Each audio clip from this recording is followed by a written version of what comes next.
So this one now is this one lands on the high waist actually. This your 9 lines on high waist. So after going up by 9 inches, 9 inches, yes, from the base now you go up by 9 inches. So you can choose to use less, so as in to use less than 9. So for the wideness, I can choose to use 4.5 inches or 5 inches. I prefer to use 5 inches because I'll still sew out ½ inch as sewing allowance. So from my center front, please, I don't have business with my zip allowance now.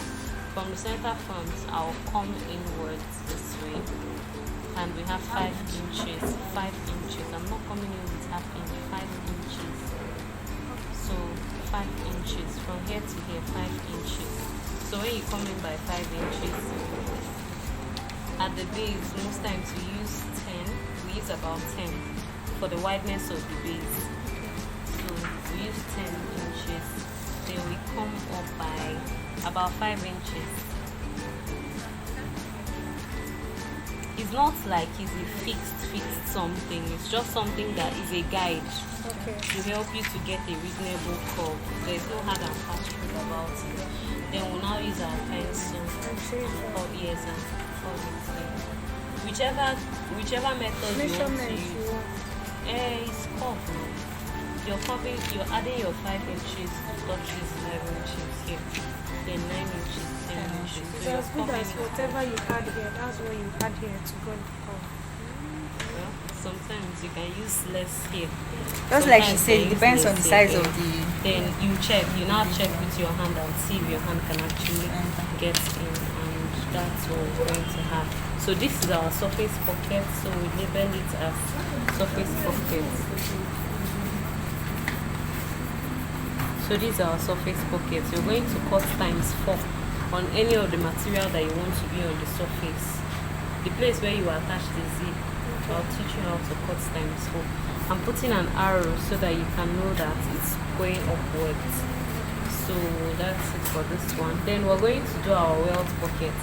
Like I said, you see all these pockets, there is no hard and fast rule about it. That's the honest truth.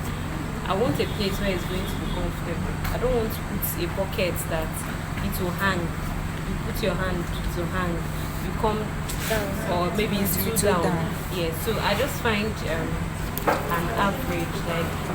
So on the average, I use about 2.5 from the base. It's just a guide. So if it doesn't work for you, you can check out the one that works for you. And the welt pocket must always be slanted. So on this side now, you can do sewing allowance, this. So from the ease, these are our sewing allowance. Yes. From the ease, where the sewing allowance starts, I can measure 2 inches because I want to slant it. I came up by 2.5 inches. I came up by 2.5 inches. So this place now, we came in by 2 inches. So I want to slant it inwards.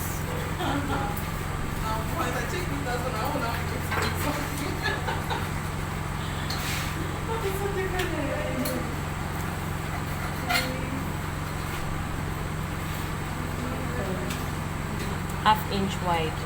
We're using ½ inch wide pocket.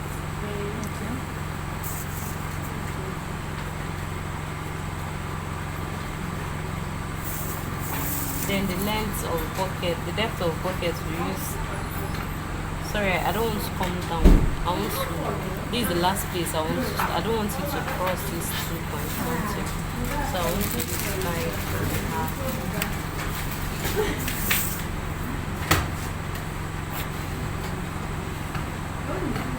5.5 is just how open your pocket is. Can your hand enter comfortably? Check. If you're not comfortable with it, leave it. In other cases, I intentionally choose to slant the pocket more. So just choose. It's all body effects that you're going to see. I can still slant, let's say, slant this way.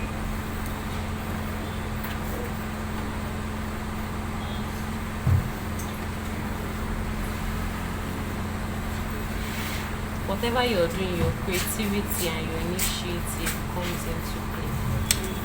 Just give me your eraser. Let me see. Yeah, please don't do it. So you can use this one that is more slanted so that your hand will slide in more comfortably. Let me clean this one so that it doesn't confuse you.